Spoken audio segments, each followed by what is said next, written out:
सोचो तो, एक शहर जहां करोड़ों लोग सुरक्षित महसूस करते हुए रहते हैं, अचानक धरती फट गई, जमीन हिली, आकाश टूट पड़ा।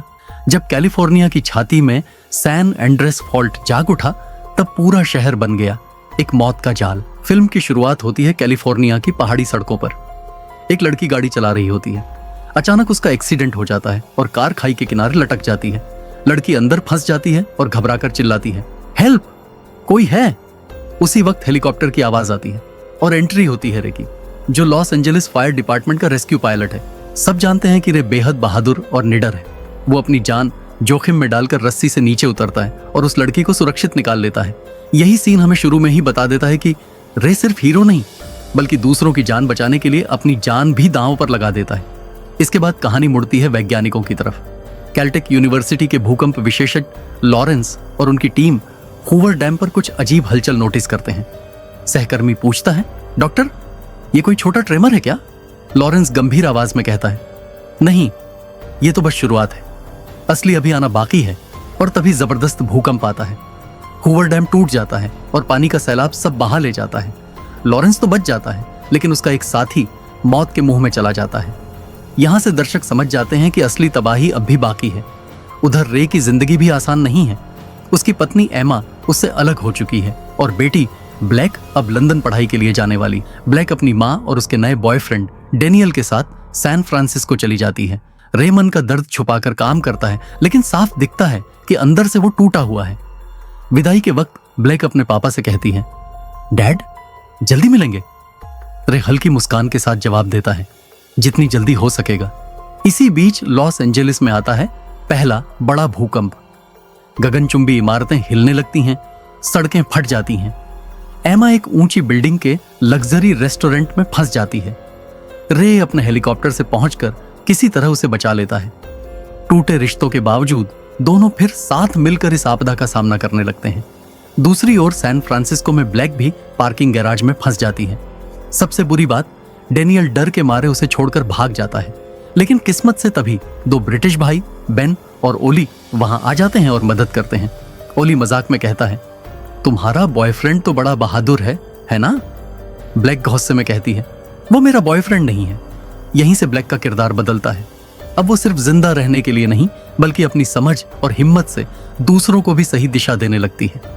रे और एमा हर हाल में सैन फ्रांसिस्को पहुंचकर ब्लैक को ढूंढना चाहते हैं। कभी कार से, कभी प्लेन से, कभी नाव से, हर रास्ता अपनाते हैं।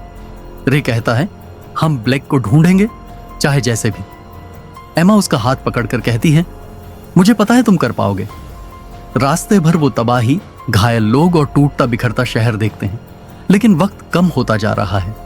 इधर लॉरेंस मीडिया के सामने आकर चेतावनी देता है कि असली और सबसे बड़ा भूकंप अब आने वाला है और वो सीधे सैन फ्रांसिस्को को हिट करेगा। सच में ऐसा ही होता है। 9.6 रिक्टर स्केल का खतरनाक भूकंप आता है। पूरा शहर मलबे में तब्दील हो जाता है। लोग चीखते भागते हैं, इमारतें गिरती हैं, सड़कें आग की लपटों में घिर जाती हैं। ब्लैक, बेन और ओली अपनी जान बचाने के लिए दौड़ते हैं, लेकिन कहानी यहीं खत्म नहीं होती।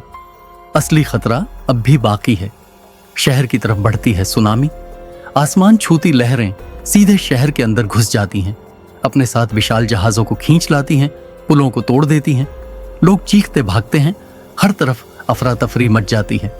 ब्लैक, बेन और ओली एक ऊंची बिल्डिंग में जाकर शरण लेते हैं, लेकिन सुनामी का पानी वहां भी पहुंच जाता है और पूरी बिल्डिंग बहने लगती है।